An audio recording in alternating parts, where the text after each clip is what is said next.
Hi, my name is Craig Carroll, President of Team One Plastics, and I'm honored to have Troy Nix, Executive Director of the MAPP organization, with me.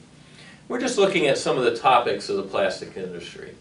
And one of the key questions people might be thinking, especially as we look at the growth areas coming up in the next year or two, are what are some areas that we might want to be thinking about, whether it's Team One Plastics or other processors, that you might see as opportunities for growth?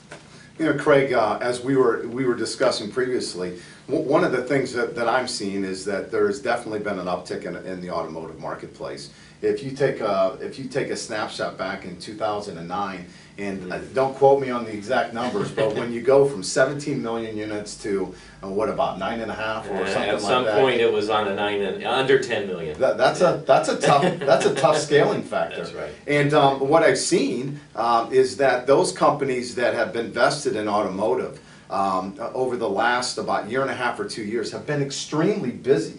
And I think there's been some fallout in the overall industry and the marketplace. And so I don't think that the automotive OEMs have as many choices as they've done in the past. Yes. And I think that gives leverage to our manufacturers, to the plastics industry, and with that leverage, I've seen growth in that industry. And I know that you and I also talked about medical, and I think Right. medical's been a hot item Right. for the last couple of years. And I think with the aging population and the demand, that I think it will continue to be. But you and I both know that going from an automotive mindset and jumping into medical isn't as easy as some people thought it might be. Yeah. Right? Yeah. That's sort of what we see is that, as you know, we're sort of an automotive processor, and that's a big part of our business. And as we've looked to diversify, you see a medical industry, and it's so much different in terms of the certifications and what's required. Maybe not as much from a quality standpoint, but just all the other peripheral things. And we've seen the same thing in automotive, that many people either got out voluntarily or involuntarily. Yeah. And the market seems to be coming back. Right now you're at a volume of 13 or 14 million, and it's strong compared to, as you said, 9.5, but it's nowhere near what it was historically in the 16 to 17 million. Gotcha.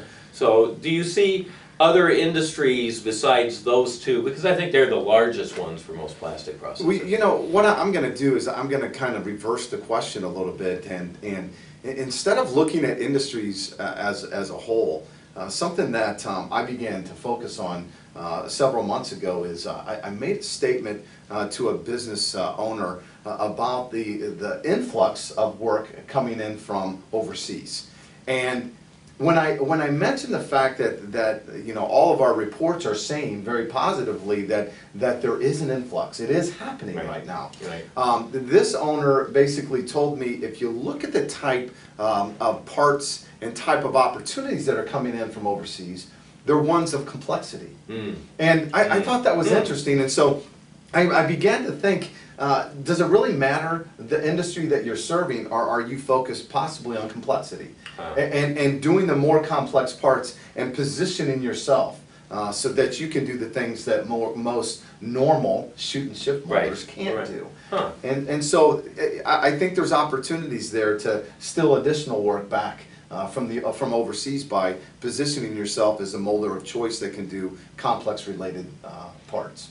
Yeah, that is an interesting trend, and you're actually hearing more about it in the national media, and I think even the president's recently talked about resourcing. It's a term that I don't even think existed maybe a year or two ago. Right. We're all familiar with outsourcing. And it is a different equation. Actually, I think the U.S. has become really very competitive on a worldwide basis, and for a lot of reasons. But I think, you know, as we look ahead, it's an exciting time, and I think that's an interesting perspective, not just in industry, but what type of process or what can you bring to the table, and then it opens up all the different industries. Most definitely. Yeah.